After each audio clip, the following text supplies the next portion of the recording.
mop the floor with me, Yes. that means you're knowledgeable. So now mop the floor with me. I'm going to give you the mop and the bucket, start mopping me. Now, according to your Sunni tradition, because the Quran is Kalam Allah, that's what you believe, it's one of the sifat, the attributes of Allah, so it's uncreated, right? It's uncreated, that's correct. It's Okay. the words of Allah. So is the Quran Allah? Of course not. Say it again. The Quran is what? Of course not. Of Okay. course not. The Quran is the words of Allah. Okay, It's so the good. speech of Allah. We agree. So, but wait, I want people, because I want them to see what you said. The Quran is uncreated, but it's not Allah. Do the math for me, because I know you know math. You just said, Yeah. well, hold on, let me repeat what you said so you don't change your opinion, because we're recording this. You just said the Quran is uncreated and it's not Allah. So now Allah is uncreated and the Quran is uncreated and the Quran is not Allah. That's two uncreated. Allah is not created, of course. The Quran is not created. How many of is that? course. Yes, that's two. So, but I thought you said Tawheed. You just admit two. That has nothing to do with Tawheed. I said Allah is not created and the Quran is not created. And you said two, but Tawheed is one, right? Tawheed means there's only one God worthy of worship. And what makes God God if not that he's uncreated? What makes God God? If What he's not makes uncreated. Can God you have is that something he other than is- God that's uncreated? No, everything. Say it, wait, slowly. Slowly. Everything is created. Okay, yes. yes, slowly, because you said it, you agreed with me. I want him here because you're speaking too fast. You said, no, everything else is uncreated, only God is uncreated. But you just said the Quran is uncreated. That means the Quran is your ilah, it's God. The Quran is the speech of Allah, so it's not created. So now, is the speech of Allah... Anything that is an attribute of Allah is not created. Okay, but is It's the his speech attribute. of Allah separate from Allah or inseparable from him? It's his attribute that he can speak. Is it that he separate from can him speak. or inseparable? Are you saying, is it inseparable? Is it separate from him or it cannot be separated from him? Now you're getting into a very detailed point that only someone who has a lot of knowledge about. Yeah, but you said you're going to mop the religion floor can with speak me. to that. When you said Yes, you're going to mop the floor with me, yes. that means you're knowledgeable. So now mop the floor with me. I'm going to give you the mop and the bucket, start mopping me. So is it Okay. separate from Allah or is not separate from Allah? It's his attribute, like his seeing, That didn't answer my his question. hearing, Is the his attribute speech. separate It's his from attribute. him? You're not His answering knowledge, it. for example.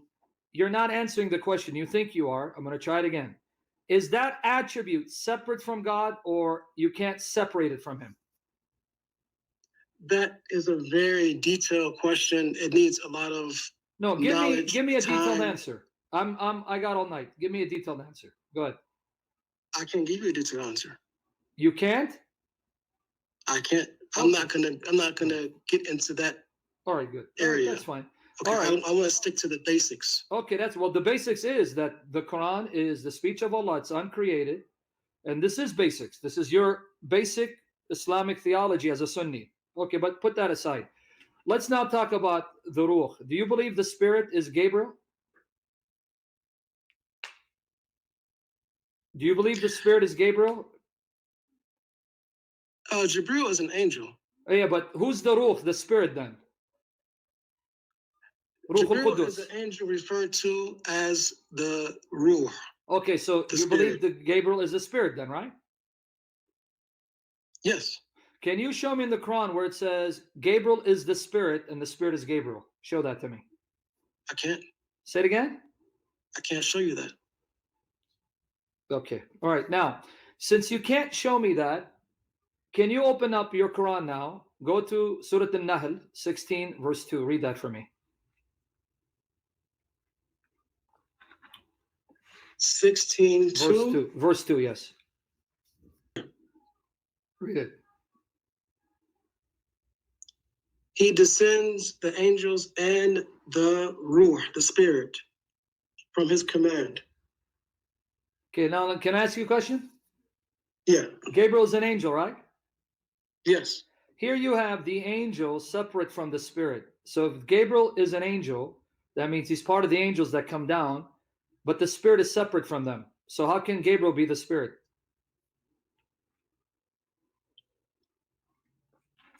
So because it says the spirit after the angels does not mean that the spirit cannot be an angel.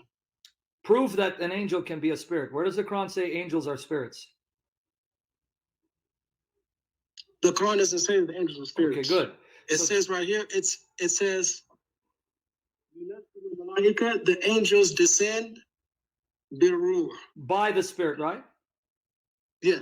Good. So that means the spirit are not the angels, but they descend by the spirit. Okay, you're not going to interpret the Quran for us. Well, we have scholars who interpret it for us. No, what's your point? That's what I want to get at. What's your point? You can't tell me you're scholars, because your scholars are not prophets. They're not messengers. They don't receive wahi.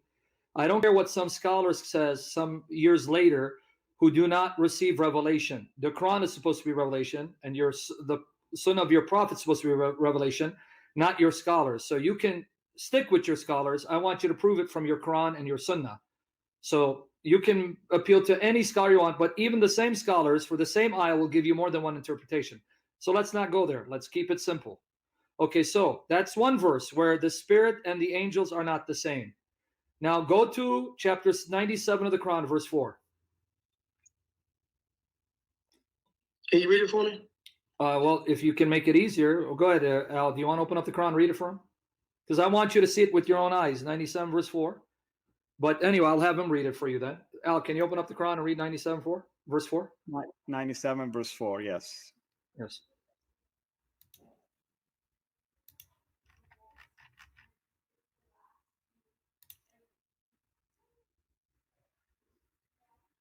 So Surah Al-Qadr, 97 verse 4.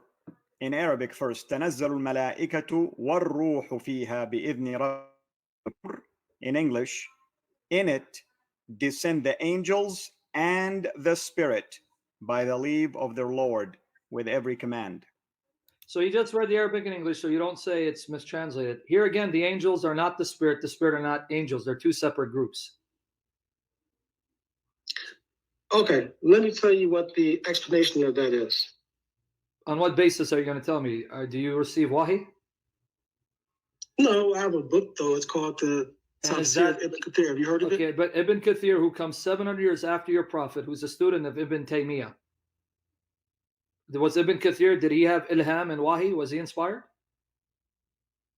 Was John and Matthew and Luke inspired? According to your Quran, yes. Don't change the subject. Don't do the tap dance, because you're the. I'm not changing subject. You're the only Muslim that would tell me Ibn Kathir is inspired. So wait. I want to hear you. Say to everyone. So I can't ask any questions? Is that how this is going to work? Well, no, hold on. You're changing the subject. You ran. I will let the Quran answer to you that John is inspired, because according to Surah Al-Ma'idah and Sirat Rasulullah, John wrote down the gospel that God gave to Jesus.